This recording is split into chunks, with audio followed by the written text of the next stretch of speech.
What's up, Husker fans? I'm just going to get right into this. We're going to do a couple quick takeaways I got from the Colorado game last week, and then we'll do an NIU preview. So to start off with, I think our defense last Saturday was absolutely phenomenal. I know we gave up 36 points, but the first three quarters, they played lights out. I mean, you can't ask a team to play better. We had 5 sacks in that first half. We really limited what Shador could do, throwing the ball. I know he finishes with almost 400 yards passing on the day, but I mean, we did what we wanted to do. We, made them very one-dimensional. They couldn't run it.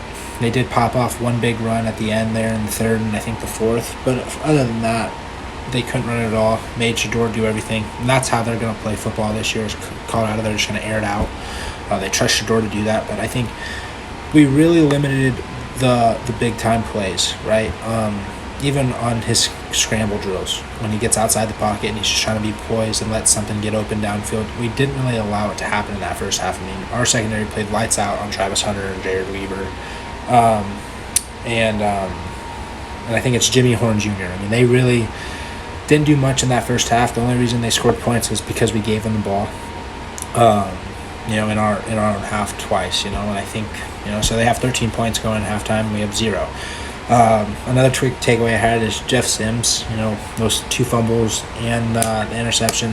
The 2 fumbles are bad. I mean, the ball's right in his hands and he just drops it off a shotgun snap. And the interception, it's a shotgun snap again, and he rolls out after it breaks down and just I don't know if he doesn't see the corner there, but I mean, he throws it so late. It's super easy for that corner to see where he's going with it, and he just telegraphs it. So. Bad turnovers. He has 6 through 2 games. It's obviously, I'm not going to be too hard on him because I think he can be a really good quarterback. He showed flashes of it at Georgia Tech. The guy's got arm talent.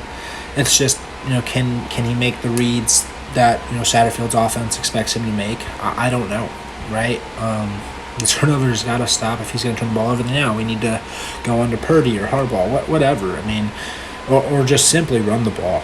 I mean, hand the ball off to Irvin 25 times a game, or give it to Johnson. And if Grant can fix the fumble issues, I'd be okay handing it to him, or even, doing some more QB runs outside the pocket. I don't want us to do QB draws right up the middle. The one time we ran it on this past Saturday against Colorado, it goes for 57 yards. It's not exactly going to be the case against Big Ten teams. You might get away with it a couple times, but, he's going to get hit as many times as possible. You run QB draws up the middle and blasts. I think doing some, zone read actions that worked very well against Minnesota in that first game. So I think zone reads, maybe even get some RPOs in there where you can maybe hit a guy out in the flat or a quick slant. I don't know. I don't think he's a drop-back quarterback necessarily as of right now, because I think Satterfield's offense is very complex. I think it has a lot of reads, a lot of pre-snap stuff he has to go through. I think he's thinking about it too much, and he's just, the 2 fumbles that he has where it hits him right in the hands, I don't know if he's reading something beforehand and he's just staring it down while the ball's coming at him through the snap. I don't know. Maybe we don't go under shotgun as much as we do. We have a tremendous amount of success on first down on the ball most of the time. I know Colorado got in on us a couple times, but when we're in 2nd 5, 2nd 4, we go back under gun, under center and do a little rollout or just run the ball again. 2nd 4, 2nd 5, we can do play action out of that and hit a crossing route or something. Anything works, but the less reads, I think the best for Sims. I think he's going to get better as the season goes on. We'll see if he plays this Saturday against NIU. Obviously, if he has more turnovers, he's not going to continue to play, so we'll see. I don't think he's as bad as, we're all making him out to be. I think he can definitely get better in this system. I think it's going to take time. He's a transfer quarterback in a really complex offense, a lot of new guys. So we'll see what happens, right? I'm not completely not sold on Sims. I'm very close to just saying, pack it in, let's go. I don't think the 2 quarterbacks behind him are, maybe they turn the ball over less, but I don't think it really translates that much on the field. If we're just going to run the ball, Sims is the best running quarterback we have. So I think, again, zone reads, get back under center, hand the ball off to Irvin, hand the ball off to Johnson. Those things I think can work very well. We ran it for over 200 yards against Colorado. I think we can do that to really a lot of teams this year. I think play calling is a big factor in that. So we'll see if Satterfield kind of looks back at it and sees, hey, let's just go back under center more. We'll see what happens. those were kind of my quick takeaways from that game. The preview for NIU.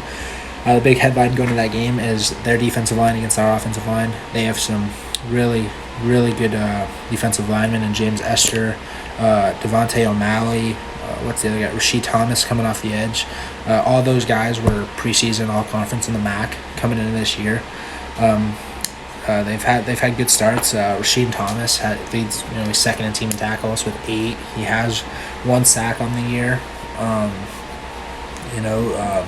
Apparently James Easter is supposed to be their best player. He hasn't had a great start to the season by any means. But that's their strength on this defense, I think. But I think with our offensive line and our run blocking, I think we'll be just fine to run the ball. I don't think we should struggle with that. Opponents against them average 4.1 yards per carry, so that kind of plays right into our wheelhouse. I don't think we should drop back and pass a ton in this game. I think we should maybe run it 45 times in this game. That would be my guess. I'm hoping to see that.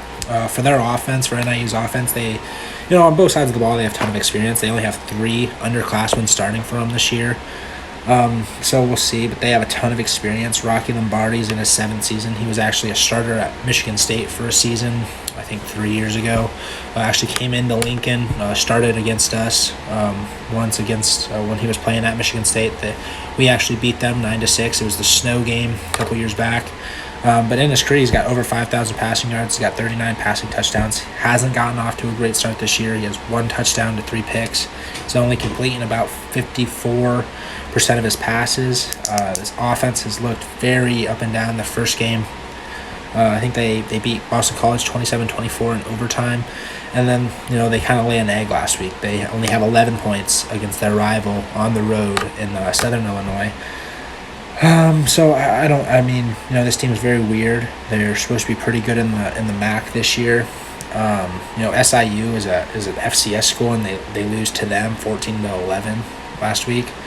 So we'll see. They have a good running back in Ontario Brown, I believe is his name, and he's supposed to be a second team. No, actually, he's first team. I'm sorry, third team preseason in all conference. So. We'll see. I think we can kind of limit them. I think our defense is big time. Like I said, I think our defense could have a really good shot at being, top 15, top 20 this year. So I don't think we'll struggle much with that offense. Their leading receiver, Trayvon Rudolph, has had a tough start to the season. So we'll see what happens. I don't see us struggling a ton with this team. I think it's going to be a dogfight in the first quarter, but I think we'll kind of pull away more as the game goes on. I think the spreads got us winning by 11. I can definitely see us winning by more than that. I almost think we should win by 20. I really do think so. We'll see how good the offense looks. I think as long as we run the ball, just continuously run the ball, obviously you're going to sprinkle in some pass plays, some screen plays. I think we have the talent at receiver to get some things going. We'll see who's playing quarterback this week with Sims being hurt. But I don't see us having a ton of problems with this team. I think we should actually kind of roll them over. It all just depends on the offense and the play calling. I think our defense is going to have no problem at all stopping them. That's my estimations for the game. My prediction would probably be 28-7 or 27-7. That would be my prediction. I don't think we're going to score a ton of points just because I don't think that's going to be us at all this year. That's my preview for the NIU game. And as always, go Big Red.